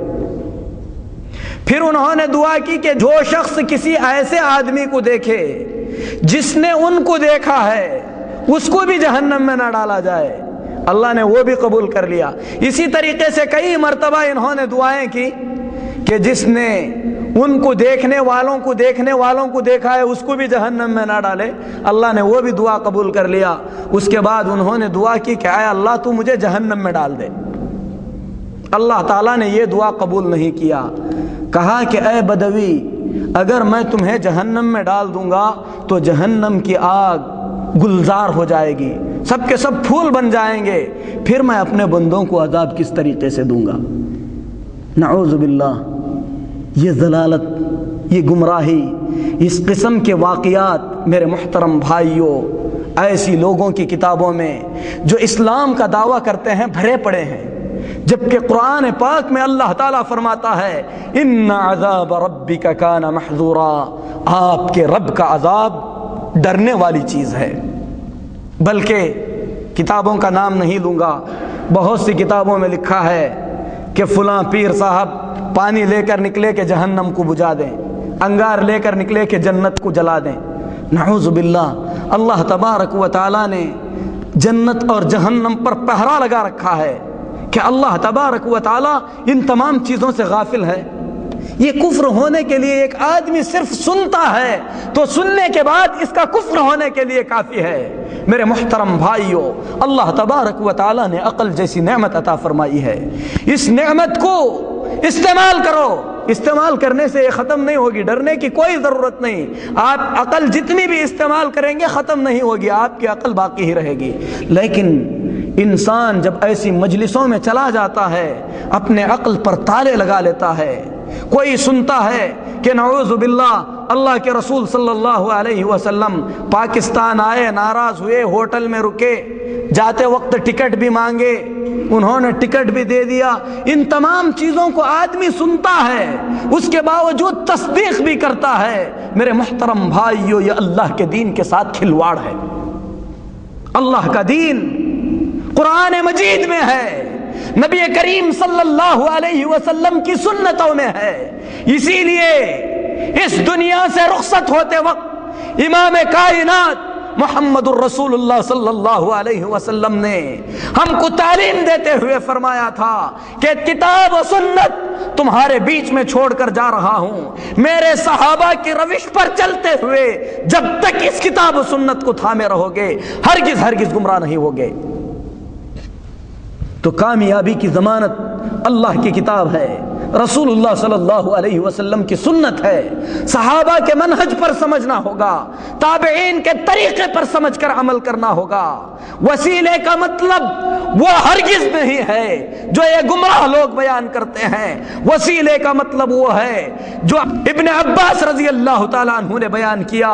وسیلے کا مطلب وہ ہے جو قتادہ رحمت اللہ علیہ نے بیان فرمایا. یہاں پر اللہ تبارک و تعالیٰ ایسے لوگوں کا ذکر کر رہا ہے. حضرت عبداللہ بن عباس رضی اللہ تعالیٰ عنہ اس آیت کریمہ کی تفسیر میں بیان فرماتے ہیں کہ مشرکین مکہ کچھ جنوں کی عبادت کرتے تھے. مشرکین مکہ جنوں کی عبادت کرتے تھے. جنوں نے اللہ کا کلام سنا، انہوں نے اسلام قبول کر لیا. اللہ کے نیک بندے بن کر اللہ تبارک و تعالی سے قربت حاصل کرنے کے لیے نیک اعمال میں جد و جہد کرنے لگے. اور یہ مشرکین برابر اپنے شرک پر اڑے ان جنوں کی عبادت میں لگے رہے. تو اللہ تبارک و تعالی نے یہ آیت نازل فرمایا کہ اللہ کے علاوہ جن بندوں کو تم پکار رہے ہو یہ بندے بذات خود اللہ تبارک و تعالی سے قریب ہونے کے لیے نیک اعمال کر رہے ہیں. تو یہاں پر بھی اللہ تبارک و تعالی نے وسیلے کا لفظ، واسطے کا لفظ، اللہ تبارک و تعالی نے وسیلے کا لفظ اپنی اطاعت اور فرما برداری کے لیے استعمال فرمایا ہے. تو اہل بدعت کا یہ شبہہ کہ قرآن مجید میں اللہ نے وسیلے کا حکم دیا، ہم وسیلہ پکڑتے ہیں، اللہ کی اس آیت میں ان کے لیے کوئی دلیل نہیں ہے۔ اسی طریقے سے یہ کہتے ہیں کہ ہم اپنے اور اللہ کے بیچ میں وسیلہ اللہ کی تعظیم کے لیے بناتے ہیں۔ اللہ تعالیٰ کی ذات عظیم ہے، اللہ کی ذات تک پہنچنے کے لیے ہمارے اعمال ناکافی ہیں، ہم گنہگار ہیں، اسی لیے ان لوگوں کے ذریعے ہم اللہ تعالیٰ تک پہنچیں گے۔ میرے محترم بھائیوں، سب سے پہلے اللہ تبارک و تعالیٰ کی ذات ایسی ذات عظیم ہے جس ذات کے لیے اللہ کی مخلوقات میں سے کسی کو مثال نہیں دی جا سکتی۔ اپنے بارے میں اللہ تعالیٰ خود فرماتا ہے لیس کمثلہ شیء وہو السمیع البصیر، اللہ تبارک و تعالیٰ جیسا کوئی نہیں ہے، اللہ تبارک و تعالیٰ سننے والا اور جاننے والا ہے۔ فلا تضربوا للہ الامثال، اللہ کے لیے مثالیں بیان نہ کرو۔ تو اللہ کے مخلوق کی مثالیں اللہ کے لیے بیان نہیں کی جا سکتی۔ کوئی آدمی یہ نہیں کہہ سکتا کہ بادشاہ تک پہنچنے کے لیے وزیروں کی ضرورت پڑتی ہے، وزیر کے وسیلے سے ہم بادشاہ تک پہنچتے ہیں، اسی طریقے سے اللہ کے ان نیک بندوں کے ذریعے ہم اللہ تک پہنچیں گے۔ چھت تک پہنچنے کے لیے ہمیں سیڑھی کی ضرورت پڑتی ہے، اسی طریقے سے اللہ تک پہنچنے کے لیے اللہ کے ان ولیوں کی ضرورت ہے۔ یہ سب سے پہلے اللہ کے قرآن کی مخالفت ہے، جس میں بندہ اللہ کے لیے اللہ کی مخلوق سے مثالیں دیتا ہے، اور اللہ تبارک و تعالیٰ نے ایسا کرنے سے منع فرمایا ہے۔ دوسری چیز، اللہ کے یہ بندے دنیا کے بادشاہ، میرے محترم بھائیوں، کہ کسی بھی طریقے سے اللہ کی ذات عظیم کو ان بادشاہوں کے ساتھ سوچا جا سکتا ہے؟ بادشاہ جو نہ آپ کی بات دور سے سن سکتا ہے، نہ آپ کی حالت کو جان سکتا ہے، اللہ تبارک و تعالیٰ سے کوئی چیز چھپی ہوئی نہیں ہے۔ بادشاہ کا دربار کچھ خاص لوگوں کے لیے کھلا ہے، جبکہ دربار الہی سب کے لیے ہمیشہ ہمیشہ کے لیے کھلا ہے۔ اور بادشاہوں کے پاس محدود چیزیں ہوتی ہیں، ہر چیز کو اس کی مانگی ہوئی چیز دے دے تو بادشاہ کے پاس کی چیزیں ختم ہو جائیں گی، اور اللہ کے خزانے وہ ہیں کہ اللہ کی قسم اللہ تبارک و تعالی ہر چیز کو اس کی مانگ دے دے تو اللہ کی قسم حدیث قدسی میں اللہ تعالیٰ فرماتا ہے کہ میرے ملک سے ذرہ برابر بھی کمی نہیں آئے گی۔ اس کے بعد عام طور پر دنیا کے بادشاہ ظالم اور جابر ہوتے ہیں، جو اپنی رعایا کی مدد کرنا نہیں چاہتے، جبکہ اللہ تبارک و تعالی ظلم سے پاک ہے، عدل و انصاف کرنے والا ہے، بلکہ اپنے بندوں پر اس کی ماں سے زیادہ مہربان ہے۔ پھر اس کے بعد میں آپ کو اور بھی قریب کرنے کے لیے ایک مثال دیتا ہوں کہ عمر بن خطاب رضی اللہ تعالی عنہ کے زیر سلطنت بہت بڑا ملک تھا، لیکن ابو بکر حضرت عمر رضی اللہ تعالی عنہ تک پہنچنے کے لیے کسی بھی واسطے کی ضرورت نہیں پڑتی تھی۔ عادل تھے، منصف تھے، انصاف کرنے والے تھے، ہر شخص ان کے پاس آسانی کے ساتھ پہنچ سکتا تھا، اپنی ضرورت بیان کر سکتا تھا۔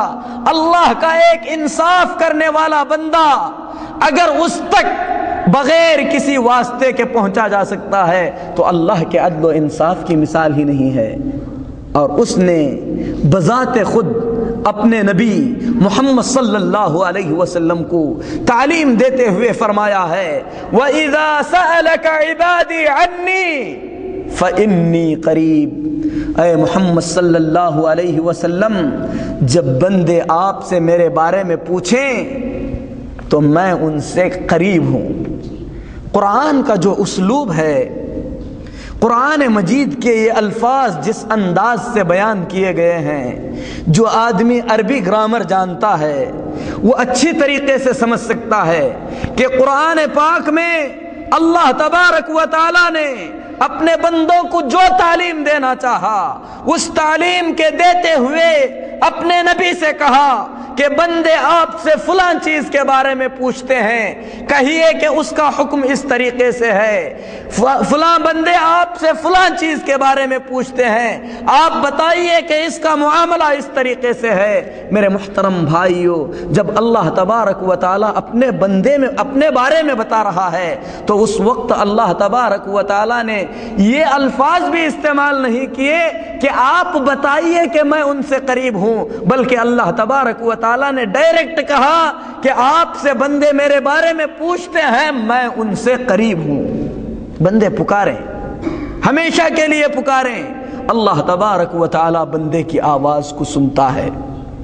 اللہ تبارک و تعالی تک پہنچنے کے لیے، اللہ تبارک و تعالی کی عبادت کے لیے، اللہ سے کسی چیز کو مانگنے کے لیے میرے محترم بھائیوں واسطے اور وسیلے کی ضرورت نہیں ہے اللہ کے مخلوقات میں سے۔ لیکن وقت بہت زیادہ ہو رہا ہے، میں مختصر کرتے ہوئے ان وسیلوں کو بیان کرنا چاہتا ہوں جو جائز اور مشروع ہیں۔ کچھ وسیلے ایسے ہیں جن وسیلوں کو اللہ تبارک و تعالی نے اپنانے کا حکم دیا ہے، کچھ وسیلوں کو اللہ تبارک و تعالی نے اپنانے کا حکم دیا ہے۔ ان وسیلوں میں سب سے پہلا وسیلہ اللہ تبارک و تعالی کے نیک اچھے ناموں کا وسیلہ ہے۔ جو وسیلے جائز ہیں، جن وسیلوں کو اللہ نے اپنانے کا حکم دیا، ان میں سے سب سے پہلا وسیلہ اللہ تبارک و تعالیٰ کے اسماء حسنہ کا وسیلہ ہے، اللہ تبارک و تعالیٰ کے اچھے ناموں کا وسیلہ ہے۔ اللہ تبارک و تعالیٰ قرآن پاک میں فرماتا ہے وَلِلَّهِ الْأَسْمَاءُ الْحُسْنَى، اللہ تبارک و تعالیٰ کے لیے بہت اچھے نام ہیں، فَادْعُوهُ بِهَا، اللہ کے ان ناموں کے وسیلے سے اللہ کو پکارو۔ وَذَرُوا الَّذِينَ يُلْحِدُونَ فِي أَسْمَائِهِ، ان لوگوں کی روش کو چھوڑ دو جو اللہ تبارک و تعالیٰ کے ناموں میں الحاد کرتے ہیں۔ سَيُجْزَوْنَ مَا كَانُوا يَعْمَلُونَ، جو لوگ اللہ کے ناموں میں الحاد سے کام لیتے ہیں انہیں ان کے کیے کا بدلہ ضرور دیا جائے گا۔ یہاں پر اللہ تبارک و تعالیٰ نے اپنے ناموں کے وسیلے سے پکارنے کا اپنے بندوں کو حکم دیا ہے، اور ان لوگوں کی روش سے دور رہنے کو کہا ہے جو لوگ اللہ کے نام میں الحاد کرتے ہیں۔ اللہ کے نام میں الحاد کرنے والے کئی طریقے کے ہیں۔ کچھ لوگ ایسے ہیں جو اللہ کے ناموں کا انکار کرتے ہیں، یہ بھی الحاد ہے۔ کچھ لوگ ایسے ہیں جو اللہ کے ناموں کو لے کر اللہ کی مخلوقات میں سے کسی کو دیتے ہیں، یہ بھی الحاد ہے۔ جیسے اللہ تبارک و تعالیٰ کے ناموں میں سے رازق اور رزاق ہے، جس کا مطلب ہوتا ہے داتا، دینے والا۔ یہ نام اللہ کے کسی بندے کو دیں، یہ اللہ کے نام میں الحاد ہے۔ اللہ تبارک و تعالیٰ کے ناموں میں سے ایک نام مشکلوں کو آسان کرنے والا، اپنے بندوں کی مدد کرنے والا، مشکل کشا، یہ اللہ کی صفت ہے۔ یہ صفت اللہ کے کسی بندے کو دیں، یہ اللہ کے نام میں الحاد ہے۔ دستگیر، مدد کرنے والا، ہاتھ تھامنے والا، یہ اللہ کی صفت ہے۔ اللہ کے کسی ولی کو یہ نام دے، یہ اللہ کے نام میں الحاد ہے۔ اور اللہ تعالی ہمیں تعلیم دیتا ہے کہ اللہ کے نام میں الحاد کرنے والوں کی روش سے بچیں۔ یہ جو کچھ کر رہے ہیں اللہ دھمکی دیتا ہے کہ ان کو ان کے کیے کی سزا ضرور مل کر رہے گی۔ تو اللہ تعالیٰ نے یہاں پر اپنے ناموں کے وسیلے کا ذکر فرمایا۔ اللہ کے ناموں کا یہ وسیلہ اللہ کے انبیاء میں سے تقریباً تمام انبیاء نے اپنایا ہے۔ حضرت ایوب علیہ السلام نے اللہ کے ناموں کا وسیلہ لیتے ہوئے اللہ سے دعا کرتے ہوئے فرمایا تھا انی مسنی الضر، اے اللہ مجھے تکلیف پہنچی ہے، وانت ارحم الراحمین، تو سب سے زیادہ مہربان ہے۔ یہ اللہ کی صفت کا وسیلہ ہے۔ رحمت کی صفت کا وسیلہ دے کر ایوب علیہ السلام نے دعا کی، اللہ تعالیٰ نے ایوب علیہ السلام کی پہنچی ہوئی تکلیف کو دور کر دیا۔ اللہ کے انبیاء اللہ تبارک و تعالیٰ کے ناموں کے وسیلے سے پکارتے تھے۔ یہ جھوٹ ہے اور سراسر جھوٹ ہے کہ آدم علیہ السلام نے اللہ کے نبی کا وسیلہ دے کر اللہ سے دعا کی تو اللہ نے ان کے گناہوں کو معاف کر دیا۔ یہ نہ قرآن سے ثابت ہے، نہ نبی کریم صلی اللہ علیہ وسلم کی احادیث سے ثابت ہے۔ یہ شیطان کی وحی ہے جو شیطان نے اپنے اولیاء پر کیا، اور ان لوگوں نے اللہ کے بندوں میں اس جھوٹ کو عام کر دیا۔ اللہ تبارک و تعالی نے آدم علیہ الصلوۃ والسلام کی دعا کا ذکر قرآن پاک میں فرمایا، قال ربنا ظلمنا انفسنا، ان دونوں نے کہا کہ اے ہمارے رب، ہم نے اپنے نفسوں پر ظلم کیا، وَإِن لَّمْ تَغْفِرْ لَنَا وَتَرْحَمْنَا، اگر تو معاف نہیں کرے گا، اگر تو رحم نہیں کرے گا، لَنَكُونَنَّ مِنَ الْخَاسِرِينَ، تو ہم نقصان اٹھانے والوں میں سے ہو جائیں گے۔ یہ دعا ہے جو اللہ تعالیٰ نے قرآن میں آدم علیہ الصلوۃ والسلام کی یہ دعا بیان فرمائی ہے، اس میں تو محمد الرسول اللہ صلی اللہ علیہ وسلم کے وسیلے کا کوئی ذکر نہیں۔ یا تو اللہ تبارک و تعالیٰ نے نعوذ باللہ بیان کرنا بھول دیا، جو ان لوگوں کو اللہ تعالیٰ نے بعد میں یاد دلایا۔ میرے محترم بھائیوں، اس قسم کی ضلالتوں اور گمراہیوں سے بچو۔ ایوب علیہ الصلوۃ والسلام نے دعا کرتے ہوئے کہا، انی مسنی الضر وانت ارحم الراحمین، مجھے تکلیف پہنچی ہے، تو سب سے زیادہ مہربان ہے۔ اللہ تعالیٰ نے ایوب کی دعا کو قبول کر لیا۔ سلیمان علیہ الصلوۃ والسلام نے دعا کی، کہا ربی اوزعنی ان اشکر نعمتک التي انعمت علی وعلی والدی وان اعمل صالحا ترضاه وَأَدْخِلْنِي بِرَحْمَتِكَ فِي عِبَادِكَ الصَّالِحِينَ۔ دعا کے آخر میں کہا کہ اے اللہ، تو اپنی مہربانی سے، اللہ تعالیٰ کی رحمت کا وسیلہ حضرت سلیمان علیہ الصلوۃ والسلام نے استعمال کیا، کہا کہ اے اللہ، تو اپنی مہربانی سے مجھے اپنے نیک بندوں میں داخل فرما۔ اسی طریقے سے ابراہیم علیہ الصلوۃ والسلام نے اللہ تبارک و تعالیٰ سے دعا کرتے ہوئے فرمایا، وَابْعَثْ فِيهِمْ رَسُولًا مِّنْ أَنفُسِهِمْ يَتْلُو عَلَيْهِمْ آيَاتِكَ وَيُزَكِّيهِمْ وَيُعَلِّمُهُمُ الْكِتَابَ وَالْحِكْمَةَ إِنَّكَ أَنْتَ الْعَزِيزُ الْحَكِيمُ۔ اللہ تبارک و تعالیٰ کی عزت شان اور اللہ تعالیٰ کی حکمت کا حضرت ابراہیم علیہ الصلوۃ والسلام نے وسیلہ استعمال کیا۔ اسی طریقے سے اللہ کے پیارے نبی محمد صلی اللہ علیہ وسلم نے اللہ تعالیٰ سے دعا کرتے ہوئے فرمایا، اللہم انی عبدک، اے اللہ میں تیرا بندہ ہوں، ابن عبدک، تیرے بندے کا بیٹا ہوں، ابن امتک، تیری بندی کا بیٹا ہوں، ناصیتی بیدک، اے اللہ میری پیشانی تیرے ہاتھ میں ہے۔ کتنا تواضع، کتنی خاکساری، کتنا انکسار۔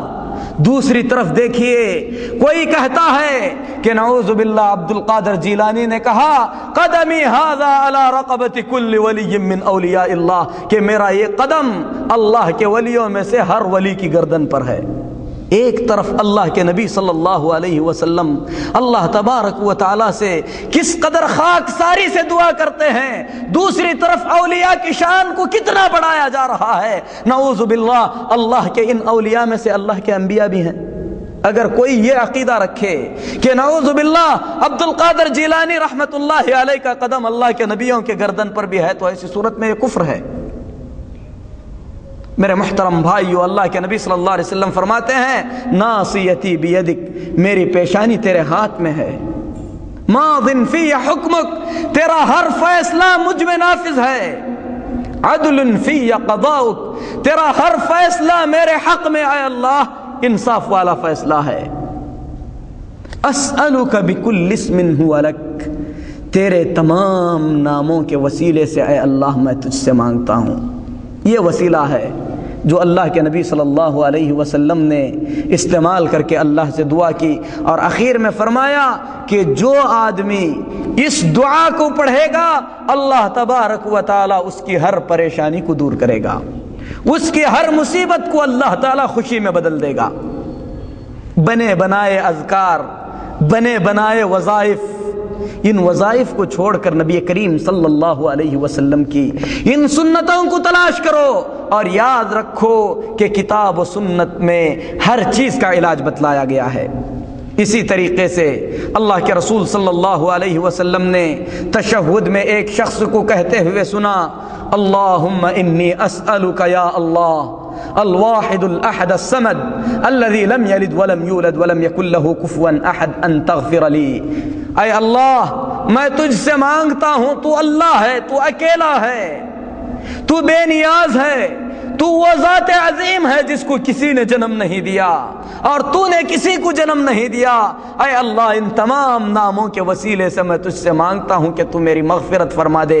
نبی کریم صلی اللہ علیہ وسلم نے بشارت دی کہ اس کے گناہ معاف کر دیے گئے ہیں. کون سا وسیلہ انہوں نے اپنایا؟ اللہ کے کس نیک بندے کو انہوں نے وسیلے کے طور پر اپنایا؟ اللہ کے ناموں کا وسیلہ تھا جو اللہ کے اس بندے نے استعمال کیا. نبی کریم صلی اللہ علیہ وسلم نے بشارت دی کہ اس کی مغفرت ہو گئی. قد غفر له قد غفر له، اس کی مغفرت ہو گئی، اس کی مغفرت ہو گئی. 2 مرتبہ نبی کریم صلی اللہ علیہ وسلم نے بشارت دی.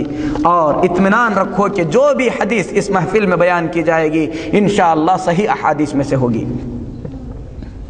تو میرے محترم بھائیو، سب سے پہلا وسیلہ اللہ کے ناموں کا وسیلہ ہے. وقت کے زیادہ ہونے کی وجہ سے میں وسیلے کی اور قسمیں بیان نہ کر سکا. انشاءاللہ اگلی ملاقات میں بیان ہوں گی. اور بھی جائز وسائل ہیں جن کا ذکر اللہ تبارک و تعالیٰ کی کتاب اور نبی کریم صلی اللہ علیہ وسلم کی سنتوں میں ہے. اسی طریقے سے جائز اور مشروع وسیلوں میں سے ایک وسیلہ یہ ہے کہ آدمی اللہ تبارک و تعالیٰ کو اپنی زندگی میں کیے ہوئے کسی مخلص اور نیک خالص اللہ کے لیے کیے ہوئے نیک عمل کے ذریعے، نیک عمل کے وسیلے سے اللہ تبارک و تعالیٰ کو پکارے. قرآن مجید میں اس قسم کے وسیلے کو بڑی کثرت سے بیان کیا گیا ہے. اللہ رب العالمین اپنے مومن بندوں کے بارے میں فرماتا ہے والذین یقولون ربنا اننا آمنا فاغفر لنا ذنوبنا وقنا عذاب النار. اس آیت کریمہ سے پہلے اللہ تبارک و تعالیٰ نے سونا چاندی دنیا کے عیش و آرام کا ذکر فرمایا. اس کے بعد فرمایا قل اعنبئکم بخیر من ذالکم للذین اتقوا عند ربهم جنات. اے محمد صلی اللہ علیہ وسلم، سونا چاندی، کھیتی باڑی، عورتوں اور بچوں کا ذکر تو گزر چکا ہے جن میں لوگوں کے دل اٹکے ہوئے ہیں. اے محمد صلی اللہ علیہ وسلم، آپ لوگوں سے کہہ دیجئے کہ لوگوں آؤ میں تمہیں اس سے بہتر بات بتاتا ہوں. للذین اتقوا عند ربهم جنات، جو لوگ تقوی اور پرہیزگاری کی زندگی گزارتے ہیں ایسے لوگوں کے لیے اللہ کے پاس جنتیں ہیں. تجری من تحتها الانہار، جنتیں ایسی ہیں جن جنتوں کے نیچے سے نہریں بہتی ہیں. خالدین فیہا، اور ہمیشہ ہمیشہ ان جنتوں میں رہیں گے. ورضوان من اللہ، اور ان کو اللہ تبارک و تعالیٰ کی خوشنودی سے نوازا جائے گا، نیک بیویوں سے نوازا جائے گا. پھر اس کے بعد اللہ تبارک و تعالیٰ نے فرمایا وہ لوگ اللہ کے ان بندوں کے لیے جو کہتے ہیں ربنا اننا آمنا، اے ہمارے رب ہم نے ایمان قبول کر لیا ہے. فاغفر لنا ذنوبنا، اس ایمان کے وسیلے سے تجھ سے مانگتے ہیں کہ تو ہمارے گناہوں کی مغفرت فرما. وقنا عذاب النار، اور اے اللہ تو ہمیں جہنم کے عذاب سے بچا. اسی طریقے سے اپنے نیک بندوں کا ذکر کرتے ہوئے اللہ رب العالمین نے فرمایا اننا سمعنا منادیا ینادی للایمان. اللہ کے وہ نیک بندے جو یہ کہتے ہیں کہ اے اللہ ہم نے تیرے پکارنے والے بندے کو پکارتے ہوئے سنا کہ ایمان لاؤ، تو ہم ایمان لائے. فاغفر لنا ذنوبنا، اے اللہ تو ہمارے گناہوں کو معاف فرما دے. وکفر عنا سیئاتنا، ہمارے غلطیوں سے درگزر فرما دے. وتوفنا مع الابرار، اے اللہ تو ہم کو نیک لوگوں کے ساتھ وفات عطا فرما. اس آیت کریمہ میں بھی اہل ایمان نے اپنے ایمان کا وسیلہ دے کر اللہ سے دعا کی کہ اے اللہ ہم نے ایمان قبول کیا ہے، یہ ایک نیک عمل ہے، اس نیک عمل کے وسیلے سے ہم تجھ سے دعا کرتے ہیں کہ ہمارے گناہوں کو معاف فرما دے، ہماری جو خطائیں ہیں ان خطاؤں سے درگزر فرما دے، اور ہمیں نیک لوگوں کے ساتھ وفات عطا فرما. اسی طریقے سے میرے محترم بھائیو، اعمال صالحہ کو وسیلے کے طور پر پیش کرنے کے سلسلے میں مسلم شریف کی وہ حدیث بہت ہی زیادہ مشہور ہے جس کو حضرت عبداللہ بن عمر رضی اللہ تعالیٰ عنہ نے اللہ کے رسول صلی اللہ علیہ وسلم سے بیان فرمایا ہے. حضرت عبداللہ بن عمر رضی اللہ تعالیٰ عنہما بیان فرماتے ہیں کہ اللہ کے رسول صلی اللہ علیہ وسلم نے فرمایا کہ پچھلی امتوں میں 3 لوگ تھے جو کسی کام سے نکلے، سخت بارش ہوئی، بارش کی وجہ سے وہ لوگ ایک غار میں پناہ لیے، ایک غار میں داخل ہو گئے، ایک کوفہ میں داخل ہو گئے۔ اللہ رب العالمین کی مرضی کچھ اس طریقے سے ہوئی کہ ایک بھاری چٹان لڑکتی ہوئی آئی اور اس غار کے منہ کو اس چٹان نے بند کر دیا۔ اللہ کے یہ تینوں نیک بندے جب غار میں پھنس گئے، بڑی کوششیں کی، غار سے نکلنا جب ناممکن ہوا تو ان تینوں نے آپس میں طے کیا، مشورہ کیا، اس کے بعد کہا انظروا اعمالا عملتموها صالحة للہ فادعوا اللہ بها، کہ اللہ کے بندو اپنی زندگی میں جو نیک اعمال تم نے خالص اللہ کے لیے کیے ہیں، ان نیک اعمال کو اللہ کے دربار میں پیش کرو، ان ناموں کے وسیلے سے اللہ کو پکارو، اللہ تبارک و تعالی ہمیں اس آئی ہوئی مصیبت سے چھٹکارا عطا فرمائے گا۔ اللہ کے رسول صلی اللہ علیہ وسلم فرماتے ہیں ان میں سے ایک شخص نے کہا کہ اے اللہ تو بہتر جانتا ہے کہ میرے بوڑھے ماں باپ تھے، میں بکریاں چرایا کرتا تھا خالص تیری رضا کے لیے، تجھ کو خوش کرنے کے لیے، اے اللہ میں اپنے ماں باپ کی بڑی عزت کیا کرتا تھا۔ ایک مرتبہ میں بکریاں چراتے چراتے آگے نکل گیا، دوسری روایت میں ہے کہ لکڑیاں جمع کرنے کی غرض سے دور چلا گیا، واپس آنے میں دیر ہوئی، جب واپس آیا تو کیا دیکھتا ہوں کہ میرے ماں باپ گہری نیند میں سو رہے ہیں۔ میں نے بکریوں کا دودھ دوہا، پھر اس کے بعد اس دودھ کو لے کر اپنے ماں باپ کے سرہانے کھڑا ہو گیا۔ مجھے یہ گوارا نہ ہوا کہ ماں باپ کے آرام میں خلل ڈالوں، اور مجھے یہ چیز بھی پسند نہیں آئی کہ اپنے ماں باپ سے پہلے کسی کو ان بکریوں کا دودھ پلاؤں۔ اے اللہ تو بہتر جانتا ہے کہ میرے چھوٹے چھوٹے بچے میرے پیروں کو پکڑ کر بلک رہے تھے، لیکن اے اللہ میں نے صرف تجھے راضی کرنے کے خاطر اپنے ماں باپ سے پہلے اپنے بچوں کو دودھ نہیں پلایا، اور یہ بھی گوارا نہیں کیا کہ اپنے ماں باپ کو جگاؤں، یہاں تک کہ دودھ کا کٹورا ہاتھ میں لیے لیے صبح ہو گئی۔ جب میرے ماں باپ جاگ گئے تو اے اللہ میں نے ان کو دودھ پلایا، پھر اس کے بعد اپنے بیوی بچوں کو دودھ دیا۔ اے اللہ یہ کام میں نے خالص تجھے راضی کرنے کے لیے کیا ہے۔ اے اللہ اس کام کے وسیلے سے میں تجھ سے دعا کرتا ہوں کہ ہم پر آئی ہوئی اس مصیبت کو دور فرما دے۔ اللہ کے رسول صلی اللہ علیہ وسلم فرماتے ہیں چٹان تھوڑی سی ہٹ گئی لیکن وہ لوگ باہر نہیں نکل سکتے تھے۔ میرے محترم بھائیوں، اس آدمی کے واقعے میں کتنی بڑی عبرت ہے، آدمی اس پہ غور کرے۔ اللہ رب العالمین نے جسے ماں باپ کی نعمت سے نوازا ہے ان کو غنیمت سمجھے، وہ جو کچھ بھی آپ کے ساتھ کریں ان تمام چیزوں کو ایک طرف رکھ کر ان کے ساتھ اطاعت، فرما برداری، حسن سلوک ہمیشہ مقدم رکھے، کیونکہ آدمی دنیا میں جو چاہے کر لے اپنے ماں باپ کے احسان کو کبھی اپنے گردن سے اتار نہیں پائے گا۔ آدمی کے اس واقعے میں غور کرنے والوں کے لیے بڑی عبرت کی باتیں ہیں۔ دوسرے آدمی نے کہا کہ اے اللہ میری ایک چچا زاد بہن تھی اور میں اس سے بہت ہی زیادہ پیار کرتا تھا، اور میری دلی خواہش تھی کہ اس کے ساتھ غلط تعلق قائم کر لوں۔ کئی مرتبہ میں نے کوشش کی لیکن وہ آمدہ نہ ہوئی، لیکن حالات نے ایک مرتبہ اسے اس قدر مجبور کر دیا کہ اسے کچھ پیسوں کی سخت ضرورت ہو گئی۔